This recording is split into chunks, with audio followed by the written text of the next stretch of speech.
So we have an aldehyde. We have H+, and the H+ is actually going to be a catalyst. An important marker here, we have an alcohol, and it says one equivalent. It doesn't say solvent, and it doesn't say excess, right? Solvent would mean excess, and excess means excess. But if we only say one equivalent, that means we only have 1 mole of this per mole of aldehyde. That's important. 1 mole per thing. So that means basically we're only going to be able to add 1 alcohol to this. And we're actually going to end up making a hemi-acetal because of that. We're not going to make a full acetal, just a hemi-acetal. So you should be able to look at these things and know right away this is the product. Do we know what the other byproduct would be? All right, so the catalyst, right, H+ is a catalyst that's also regenerated, so that's the other thing we make. So let's go through this mechanism. So it's an acidic condition. So the first step in acidic conditions is protonation. Right, use the acid catalyst right away. That makes our aldehyde more reactive. The carbon of the carbonyl, right? It makes this carbon that much more reactive. So super important. Once you make that more reactive, then our 1 equivalent of solvent, our alcohol, can come in, does an addition. So obviously a protonation. Then we do an addition reaction.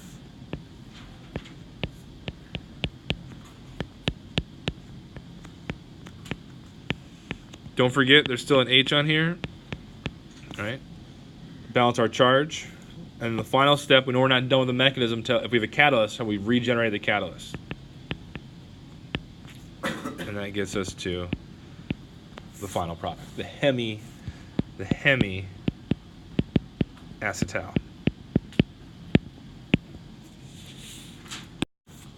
So what's going on here is we have a diazonium salt. We got a diazonium salt. And we have copper nitrile. So when you see a diazonium salt, you should immediately think, well, there's obviously a really good leaving group on the ring. So the ring here is not going to be the nucleophile. It's going to be the electrophile. And you're going to add a nucleophile to it. So it should tip you off to nucleophilic aromatic substitution, right? Na, nucleophile adds, nucleophilic aromatic substitution. So you should also know right away that the product is this.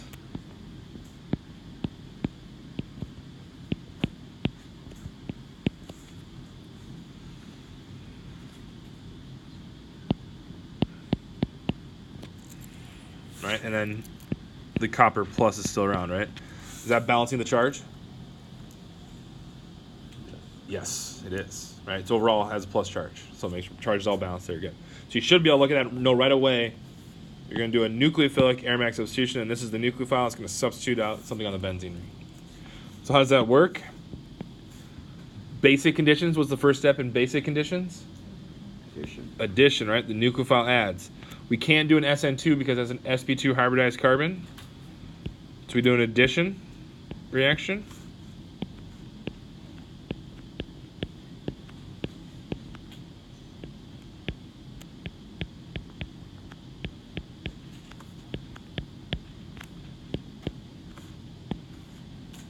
It's like a tetrahedral intermediate now. We went from something that was sp2 hybridized to now something that's sp3 hybridized. Anytime you make a tetrahedral intermediate, you ask yourself what? Is there any good leaving groups? And if there are, let them leave. N2 is a really good leaving group. Bring those electrons down, make that pi bond, do that elimination. And that gets us to that product. Notice the arrow is now one way because you've made a gas, right? So that's going to shift equilibrium, and that's going to bubble out of solution. So once you make the gas, you're not going backwards anymore. It's not possible. So that's that. Nucleophilic aromatic substitution. Nucleophile adds. Substitutes or something. Nucleophilic aromatic substitution. So we're going to talk about Des-Martin Periodane oxidations. So DMP oxidations. DMP oxidations. DMP. We'll talk about the structure of that in a second. But the big overview idea is that with Des-Martin Periodane, you can take a primary alcohol and turn it into an aldehyde. We've learned before you can take a primary alcohol, and if it reacts with chromium or the KMNO4, it doesn't stay at an aldehyde. It actually turns into what? A carboxylic acid. right? It turns into a carboxylic acid. So it would be useful to be able to stop at the aldehyde stage. We already knew one thing did that. We learned was PCC. Pyridine is another catalyst. I wasn't asking you to know the mechanism for that. Then we learned a new one called DMP that I do want you to know the mechanism for. So let's take a look at that mechanism. All right, so here you have DMP. This is Des Martin per iodine. It's the iodine. And we know, right, if you just look at this, you should know what the product is going to be, at least the first one. You're going to make an aldehyde. You're going to make an aldehyde. So what that means overall, right, what happens to this alcohol? What's happening to this alcohol? It's getting oxidized. So that's just another way of saying it's losing electrons, right? The carbon here is bonded more to oxygen more times. So if something loses electrons, what does that mean? Something else has to gain electrons, right? Just like balancing charge, you can't just lose electrons. So remember, you've learned about redox reactions, but maybe not in the context of organic chemistry, right? Redox reactions, all they are is reducing, somebody gets electrons, oxidation, somebody loses them. So in this case, the alcohol is getting oxidized. That means this DMP reagent must be reduced. And if you had to look at it, where do you think it's going to be reduced at? Iodine, right? Why iodine? Because it's on the far right-hand side of the periodic table. It's electronegative, right? And it has all these bonds to oxygen. It's going to have to lose some of those bonds to oxygen, right? So this carbon gets oxidized, the iodine gets reduced. So it's good to kind of think about that before you start the mechanism. Okay, so the first thing that's going to happen with the iodine with all those bonds to oxygen, that actually makes the iodine pretty delta plus. So the oxygen actually attacks the iodide and kicks out one of the OACs, the Ohs Acetals. So what does that make? So you get some room here.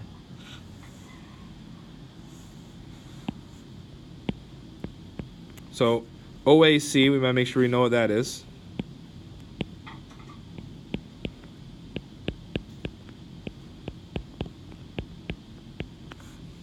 So this is OAC. This part right here is the AC part. So that's the AC part. And the O minus. So that's OAC. We now have, let's see, there's still 2 on there. And now our alcohol's on there. And don't forget the H is still on here too. And there should be a balance our charge. Where should there be a plus charge? An oxygen. Very good. So right now we can neutralize this charge. We have an OAC minus. You can just take that H off.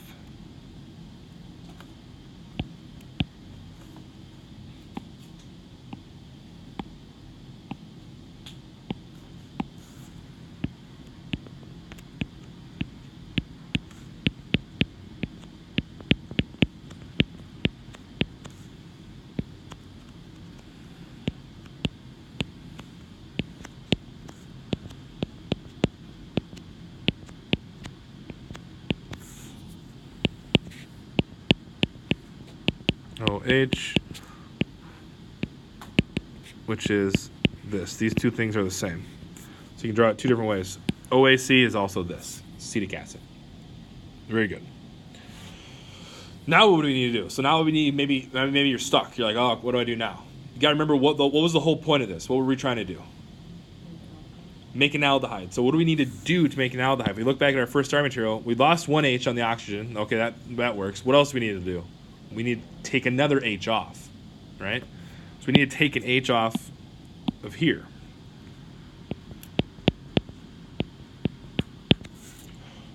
We're actually going to make another OAC. So this is maybe kind of hard to see. So I'm going to take these electrons with that O iodide bond are going to go grab that H. These 2 electrons here are going to form that pi bond. And then these 2 electrons are going to go to the iodine.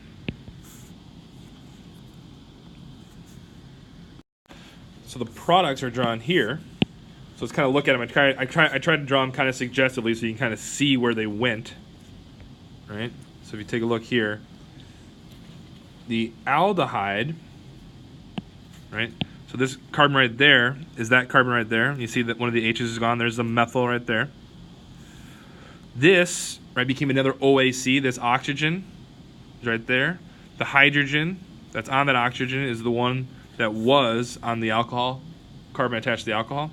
That made the other OAC. So this is the product. This is one of the products. All right, so the iodine no longer has as many bonds to oxygen, so that makes sense. It got reduced. And you also make 2 acetic acid molecules plus 2 HOC. You had one here and then another one here, plus this iodine species. That's the desmar periodane, and the nice thing is it stops at the aldehyde. It won't keep reacting. Unlike chromium and KMNO4, they'll stop at the aldehyde. So you can take a primary alcohol and make it an aldehyde. So right now we have an imine, and of course an imine comes from a ketone. In this case it would be 1,2,3,3-pentanone, and an amine, a primary amine, and it'd be tert-butylamine, and then an H plus catalyst. So now we have an imine, and what we're going to do with this imine is we're going to react it with a reducing agent, lithium aluminum hydride, and then second step, H plus and water. This is a way to make secondary amines. So it's a way to reduce and add hydrogens to the carbon of an imine. Because lithium aluminum hydride is H minus, a hydride source. So what happens, you can essentially draw it as just as H minus if you want to, in this case. So a lone pair on hydrogen would react with the carbon of the imine. Right, so this is basic conditions. Hydride H minus is a basic condition. So the first step always in basic conditions is addition. So this is an addition step. And it's also forming what? A tetrahedral intermediate. And you always ask yourself, if you have a tetrahedral intermediate, are there any good leaving groups? Are there any good leaving groups? 2 carbons and a hydrogen? Nope. So that means you're done. Right, there's nothing else to add. So then we go to the second step, and the second step just involves H plus. So that's a protonation. So our final product would just be this secondary amine. Secondary amine. So we're keeping track. A way to make secondary amines is from imines, right? It's from imines. You can make secondary amines from imines. So, talking about basicity and resonance, and then trying to understand how reactive nitrogen is. So, when we're talking about bases, we're talking about nucleophiles or electrophiles, technically. Nucleophiles, that's right. Right? Bases are electron rich. So with all of these molecules I have drawn, these 4 molecules I have drawn, where are they the most electron rich? In all cases. Nitrogen, right? Specifically the lone pair.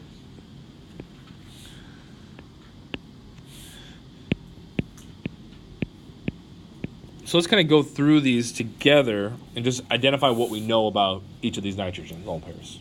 Right? Before we try to worry about which one's the most reactive. Let's just write down what we know. So for this first one, I'll call it A. What do we know about the nitrogen lone pair? It can do resonance. So it can do resonance. So what's its hybridization state? It's sp2. It's sp2 hybridized. Now it's choosing to be sp2 because it's next to a pi bond.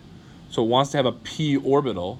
So it puts its lone pair into a p orbital so it can do resonance. Right? That's why it's sp2 hybridized, because it's next to a pi bond. It's next to that pi bond. Right? So it's sp2 hybridized, lone pair in a p orbital. Hybridization state in a p orbital. Right? Lone pair in a p orbital. Let's go to B. What hybridization state is that nitrogen? It's sp3. Right? Notice now, right?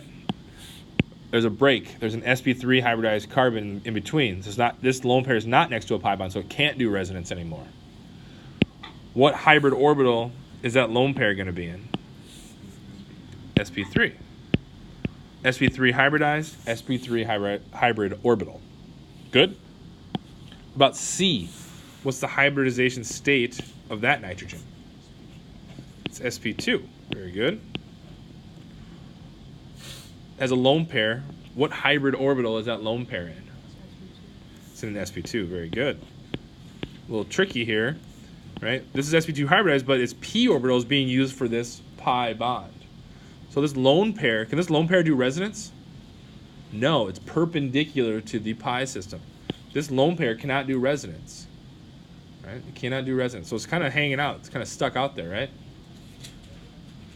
It's not part, this is an aromatic ring. This pyridine ring is aromatic, but is this lone pair part of that aromatic system? No. Right? It's not part of it. It's perpendicular, 90 degrees away. All right, D. What's going to be the hybridization state of that nitrogen? It's sp2 as well. Again, it's choosing to be sp2 because it's next to that pi bond. It's next to that pi bond. What hybrid orbital is that lone pair in? P orbital. Absolutely, P orbital. Again, so that way it can do resonance. The electrons have to be in a p orbital so it can do resonance in this p orbital system with all these pi bonds. Excellent. Now let's think about reactivity. So if one is most basic or most reactive, which one is the most reactive and which one's the least? And who's in the middle? So usually with these ranking ones, I like to try to find the ends. The end pieces. Do you have any idea which one we think might be the most reactive? Which one? B, I agree. B is the most reactive. B. Why did we choose B? There's a couple reasons why I would choose B. B cannot do resonance. Nitrogen is sp3 hybridized, and its lone pair is in an sp3 orbital. sp3 orbitals are closer to the nucleus or farther away from the nucleus? Farther. That means they'd be held less tightly. They'd be more reactive, right? This lone pair is in an sp2 orbital. That's going to be closer to the nucleus. It's going to be held tighter by the positively charged nucleus. That's going to make C, this lone pair, a little bit less reactive. So I would guess this would be the most basic, the most reactive. So what would be the next most reactive one? C, right? The one that's not doing resonance. If you do resonance, right, your lone pairs are doing something else, right? They're stabilizing the molecule. They're doing something else. So that's going to make them less likely to react because they're doing something else. So the next most reactive one would be C. And now my tough one, there's a tough one here, A and D. Which one of those do you think is more reactive, A or D? So I want to add something. What if I said, oh, well, there's more pi bonds here. I want to add another pi bond here for A. So A and B have the equal number of resonance structures. A and D. So A has 3 pi bonds to work with resonance structures. D has 3 pi bonds to work with resonance structures. Now which one's most reactive?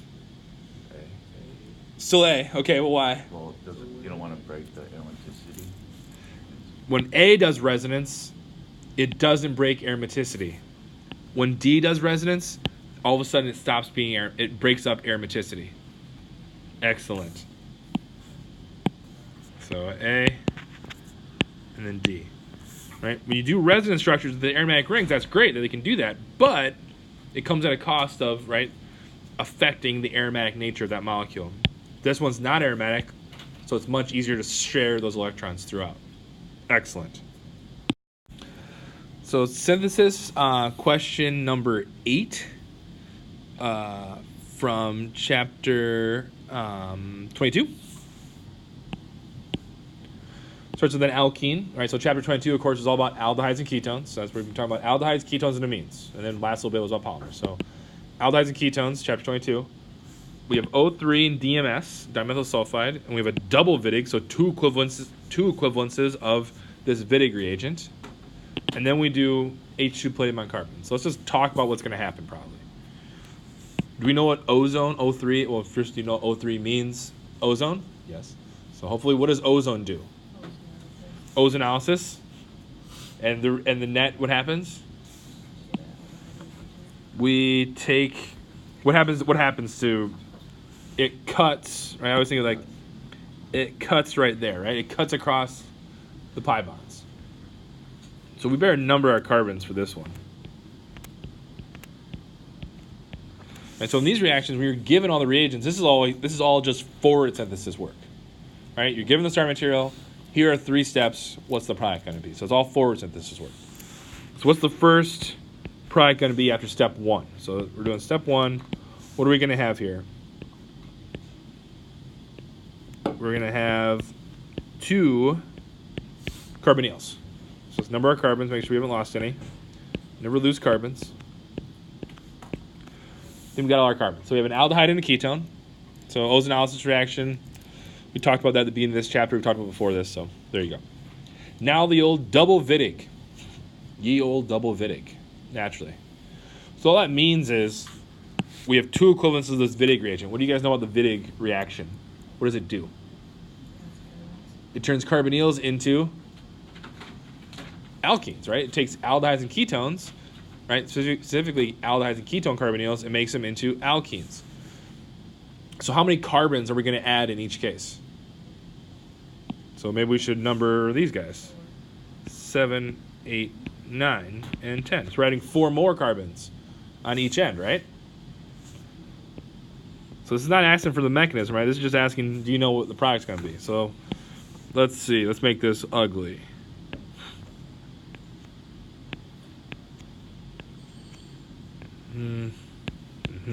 Okay, so 1, 2, 3, 4, 5, 6. And there's going to be, let's see, 7, 8, 9, and then I need another one, 10. Over here I need 7, 8, 9, 10. Let's see, so there's 10, 7, 8, 9, 10, right? So we did the double Vidiq. We made 2 alkenes. We added 4 carbons in each case, 7, 8, 9, 7, 8, 9. So far, so good. So one thing I would note here that we probably weren't careful about, actually, now that I look at these alkenes can be an E or Z, and I drew them both as what? This is an E alkene, and this one is also an E alkene, but what kind of group is 8? Is 8 electron donating, electron withdrawing? Electron donating, right? So look back in your notes. For a Vidiq reaction, does donating make E or Z? Z, right? So actually, these are wrong. Right? These should be the other way. But it doesn't matter here because, right, it's not going to matter in a second. But I just want to make sure everybody realizes these should all be Z alkenes because this is an electron donating group, right? So I just drew them one way to start off with, but then I take a step back and like, oh, wait a second. These need to be drawn a little differently, right? So these should be Z alkenes. Good, but now it's not going to matter because the next step, what are we going to do? What's H2 palladium on carbon do? Adds hydrogen, right? It does reduction. So we're going to take those pi bonds that we were worried about being E or Z, and we're going to just get rid of them. So what are we going to end up with? A big old long chain.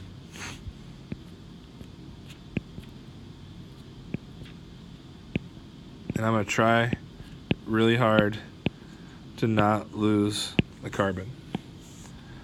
10, 9, 8, 7, 1, 2, 3, 4, 5, 6, 7, 8, 9, 10. Yay! So this is the final product from this sequence, right? Taking into account a couple things you know, right? Ohs analysis knows how to make aldehydes and ketones. The Vidiq, way to take those aldehydes or ketones and make them alkenes. You remember electron donating, electron withdrawing. You need to think about that. And then H2 on palladium on carbon is a way to take alkenes and make them into alkanes. So we have final with an alkane product.